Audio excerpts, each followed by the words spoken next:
Good evening, Monoit. Ito po ang si Erwin Buada po, ang inyong pulubing vlogger. So I decided na sa lumipat po sa Portuguese, no? Tinigil ko muna yung Espanyol kasi lumalabas parang nag-aaral din ako, no? But sa akin lang naman po is to share these things, no? Para unang-una, para di ko po makalimutan ito. Pangalawa, makakatulong po ito sa mga nais mag-travel at magtrabaho sa ibang bansa tulad ng Brazil at ng Angola o South America.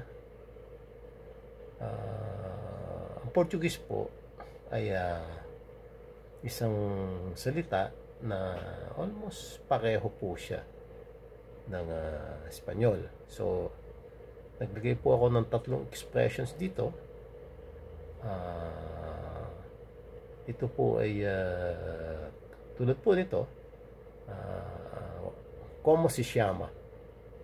Ang ibig pong sabihin nito, what is your name? So, pag tinanong ka ng como se llama, what is your name? So, ang sagot mo, mi llamo me o mi nome, then your name. ¿Cómo se llama? Mi nombre, mi nome, Erwin Ebuada. So, isa pang pong expression yung di donde. Ang tanong po nito ay where are you from? So, eu soy de Silang Cavite, por ejemplo.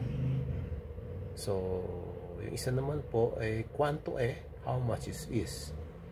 $1,000, $2,000, yan po ang mga sagot doon. So, sana po makatulong itong mga expressions na ito para sa more understanding po ng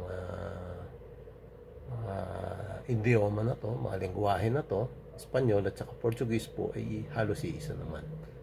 So, ang good evening po sa Portuguese, kung sa Espanyol po ay buenas noches, boa noite.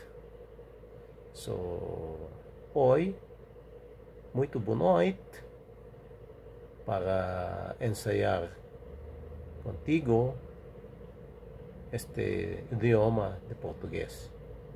So, I'd like to teach you Portuguese. So, see you later po. Hasta luego. And